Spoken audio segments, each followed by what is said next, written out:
Today, the subject happens to be ego resized. Some time ago, I had already deliberated upon the subject in one of my lectures by the name Ego Baptized. I have already conducted a couple of workshops on this, and the subject is so deep that the perils of the damage caused by the impacts of ego remain mostly unnoticeable. It is the one generally known for its status beyond our control. It is highly sensitive, extraordinarily intelligent and manipulative to extents beyond measure.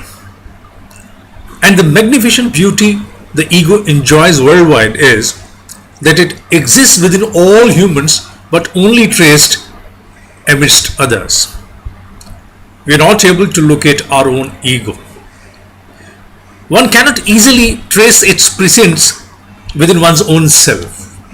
It acts deceptively from and within its source and exhibits its presence to all the rest that exists around. Its intelligence can pop countless self-authenticated legitimate excuses and purpose to justify its approach, irrespective that none shall withstand the test of wisdom. It, that is the ego, is generally averse to wisdom. When wisdom is heard, the ego cries, aloud with pain. Despite all reference or acrimony against ego, there exists one transformational procedure. The one that applied transforms it into a resource that matures the status of any aspirant towards success. It is an unfathomable source of power, and we should not forget it. Those who at any time in their lives underwent the transformation of their unbounded ego in exercise, in its purest essence, were the ones to whom any amount of pain in their endeavors could not contain from any progress. I am deliberating upon Bhagavad Gita these days, and I know when I was undertaking the interpretation of the first chapter, the kind of gravity which was attributed to ego in the form of an allegory where it is mentioned as Bhishma, that feeling of isness amidst all of us. I exist. If I don't exist, what about my sensory organs? What about my possessions, my desires? Nothing exists. It remains behind a veil. Ego in all of us remains behind a veil.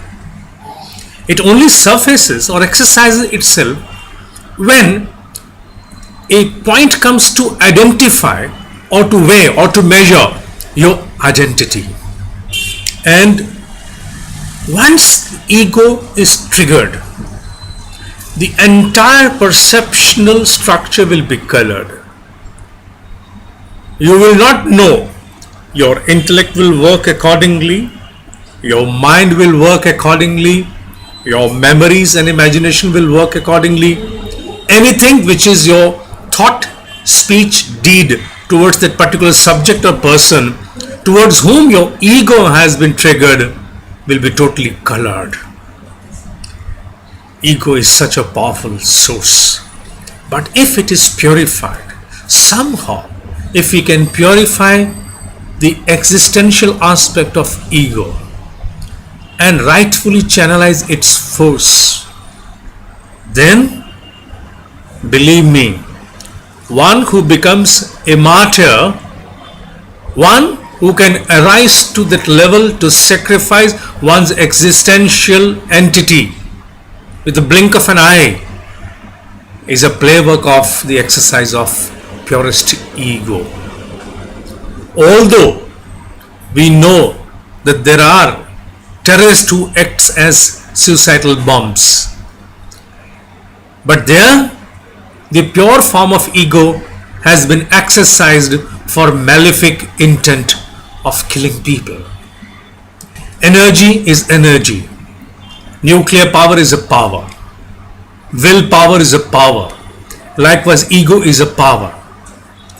The rightful channelization of the power leads to harmony, growth, development. Misuse can eliminate the entire mankind. Here we are talking about the exercise, the usage of the purified ego for the rightful measures of inner growth, taking humanity out of the interpersonal conflicts, taking humanity towards the next dimension where humanity works and strives for the benefit and growth of others. All rest is mentioned in the article I had scripted. You can read it on my blog, Desire to Will. It's on WordPress, DESIRETOWILL, desire to will.wordpress.com, and find the remaining part of it. And if you feel interested, get back to me. Thank you for this day.